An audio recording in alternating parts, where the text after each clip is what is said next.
Good morning, જય શ્રી કૃષ્ણ, જય માતાજી, રામ રામ. તો કેમ છો બધા મિત્રો મજામાં હશે એવું આપણે ખાતરી છે, કેમ કે આપણી ચેનલ જોતા હોય બધા મિત્રો મજામાં જ હોય છે અને મજામાં જ રહેવાનું છે મિત્રો. તો આજનો બ્લોગ આપણે અહીંયાથી શરૂ કરવાનો છે અને આજનો બ્લોગ બહુ ઝકાસ કરવાનો છે. તો આપણી ચેનલ જોતા રહેજો અને હા, નવા મિત્રો હોય તો આપણી ચેનલને સબસ્ક્રાઈબ કરી નાખજો. અને હવે જાણમાં વાગી ગયા છે 8. अच्छा ઘર ભેગું થાને ભાઈ. એ ભાઈ, 8 વાગે કંઈક ઘર ભેગીનું થવાતું હશે.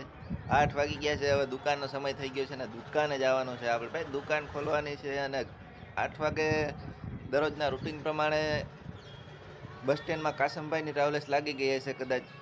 તો હાલો આપણે એ પણ ચેક કરી લઈએ કે કાસમભાઈની ટ્રાવેલ્સ લાગી ગઈ કે નથી લાગી ગઈ. અને હા, કાસમભાઈની ટ્રાવેલ્સમાં જેને જવું હોય એ આવી જાજો ભાઈ.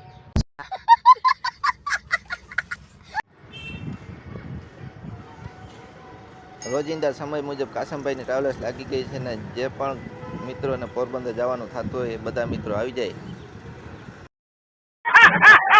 તો હવે આપણે રોજિંદું કામ કરવા માંડીએ. તો ટાટા બાય બાય. અરે ભાઈ, ટાટા બાય બાય નહીં, હવે ટાટા બાય બાય તો તમારે ટાટા બાય બાય નથી કરવાના. આપણો બ્લોગ છેલ્લે સુધી જોવાનો છે, જવાનું નથી. આવું છું. तेजस्वी लोग हैं हमारे पास।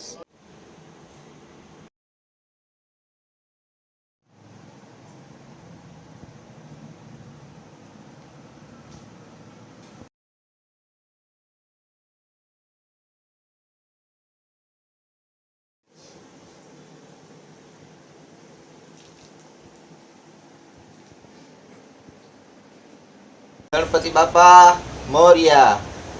હાલો મિત્રો, આપણે પહોંચી ગયા છે સંજયભાઈ બારિયાના ઘરે. સંજયભાઈ બારિયાના ઘરે એની ગણપતિ બાપા લીધા છે અને આપણે ગણપતિ બાપાને દંડવત પ્રણામ કરવા આવ્યા છીએ. તો મારી સાથે તમે પણ ગણપતિ બાપાના આશીર્વાદ લ્યો.